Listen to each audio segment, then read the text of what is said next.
What's up, sunshine? Rise up. I'm Coy Wire. Welcome back to CNN 10. I hope you're having a wondrous, warm Wednesday. It is a hump day, though, and those can be rough. What do the trees say to the Wednesday? Please leave me alone. Today is also Your Word Wednesday, so make sure you stay tuned and see if your word gets picked. Now, we have some great stories for you today, so let's dive in. If you're wondering why I'm so excited, not air. The Levitt School from right here in Atlanta, Georgia, here with Mr. Poston, Mr. Wiersma, and Miss Turner. Yeah, Warner Brothers Discovery colleague here invited them in for a tour of our Techwood studios. So welcome, Lions. We hear you roar. Now, let's get to your news. We begin in France, which could become the latest country to ban social media for younger users. The country's National Assembly voted overwhelmingly on Monday to pass a bill banning social media for users under 15 years old amid growing concerns about online bullying and mental health risks. The bill will now head to a series of votes in the country's Senate and lower house. French President Emmanuel Macron previously asked the government to fast-track efforts to pass the bill in order to have it ready for the school year. He told a CNN affiliate, quote, "The brains of our children and adolescents are not for sale," unquote. Now, France is looking to follow in the footsteps of Australia, where a first-of-its-kind ban has led to 4.7 million accounts being deactivated or removed since just December. Other countries, including Britain, Denmark, Greece, and Spain, are also studying Australia's ban as they look to help reduce social media's impact on the mental health of younger users. Today marks the 40th anniversary of the Challenger disaster that changed spaceflight forever. On January 28, 1986, the Space Shuttle Challenger broke apart just 73 seconds after taking off from Kennedy Space Center in Florida. Households, workplaces, classrooms across the country were watching live as the historic launch suddenly became an unimaginable tragedy. All 7 crew members were killed, including Krista McAuliffe, a civilian who was set to become the first teacher in space. The director of the project behind the booster rockets had refused to sign off on the launch the night before due to concerns over how cold weather may impact the tanks. Those cold conditions, combined with a design flaw in seals on the external tank, were later determined to be the cause of the catastrophic failure. The disaster grounded NASA's space shuttle program for nearly 3 years, and it's just one of a series of tragic milestones for NASA that happened in that late January. Yesterday marked the 59th anniversary of the Apollo 1 tragedy, when the 3-man crew set to embark on NASA's first moon mission were killed by a cockpit fire shortly before takeoff. This weekend will mark the 23rd anniversary of the Space Shuttle Columbia disaster. The entire crew was killed when the craft disintegrated on re-entry due to damage sustained during takeoff. All 3 tragedies are commemorated by NASA's annual Day of Remembrance, celebrated on the 4th Thursday in January. Decades later, the lessons learned from these disasters continue to shape how NASA, as well as private companies like SpaceX, approach space travel. Pop quiz, hot shot. How many miles can monarch butterflies travel during their migration to Mexico? 1,000, 2,000, 3,000, or 5,000?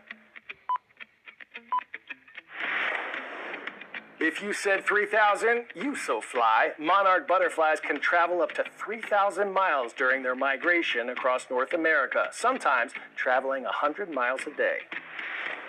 Monarch butterflies are famous for making the longest journey of the insect world, spanning North America. Now, scientists are using new technology to track that migration in real time, so they don't have to wing it when it comes to accuracy. In Florida, researchers are catching monarch butterflies, fitting them with tiny tracking tags small enough to sit on their backs. The goal is to better understand monarchs from takeoff to touchdown and what happens in between. Expertise was butterflies, and Isla's expertise was tech and drones and AI and things like that, and we sort of thought, well, what can we do together?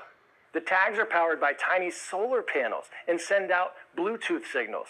Any nearby phone or receiver can pick up the signal, allowing scientists to map the butterfly's movements as they fly. I mean, monarchs are amazing in terms of they're really well studied, but there's still a lot of open questions about what they're doing when they're migrating.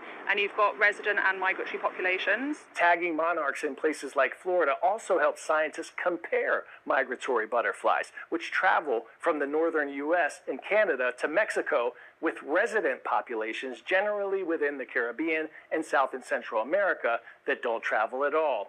Researchers say this technology could soon be used for other pragmatic research, including studying dragonflies and locusts and opening the door to new discoveries about how animals move through the world.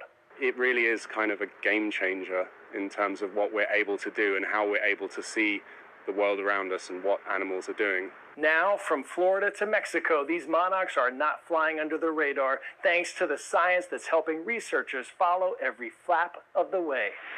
All right, here with our lions from Lubbock. I couldn't hear earlier. Are you pumped to be here today? Yeah. All right, we have Emmett, Stephanie, Kai, Emmy, and Arav. And sitting beside me is the producer of CNN 10, Chelsea Cook. Round of applause for Chelsea, everyone. All right, we have some questions from the Lions. Bring it. How did your experience as an athlete and a journalist shape your path to becoming the host of CNN 10? And what skills from those experiences do you use most in your job today? I tell people all the time that being in TV is just like playing in the NFL, because you have this team of people around you from all different walks of life, and you have to learn to be a good teammate, because we're all in this to win the game, right?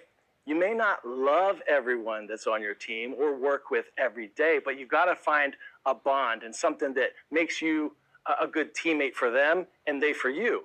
Kai and Emmy, I know your questions are similar, so why don't you go ahead and both ask them. How did you find new content for a new day every day that you know will intrigue a big crowd? Do you find it challenging to make the content on your show understandable for kids and teens? And if so, what are some challenges regarding this? It's really not all that dissimilar, because as a journalist, as a TV writer, you have to become an instant expert in the topic that you're given.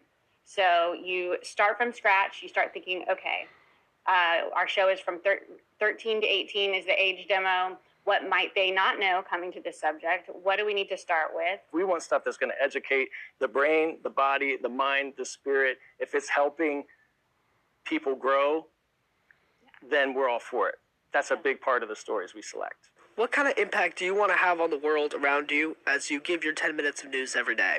I didn't know that was going to hit me like that.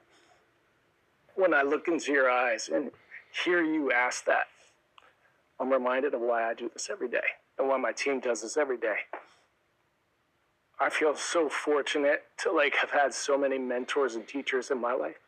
Literal teachers, coaches, my parents. Very fortunate. And I heard a quote a long time ago that says, what we have is not for us to possess, it's for us to pass on. Mm. If we think we've accomplished anything in and of ourselves, we're foolish. We're nothing more than conduits of knowledge and information. And so I want to be a spark of joy. I want to be a conduit of knowledge and information in an unbiased, unopinionated, non-slanted way, to help broaden perspective, understanding, knowledge, and information. Tissues, please.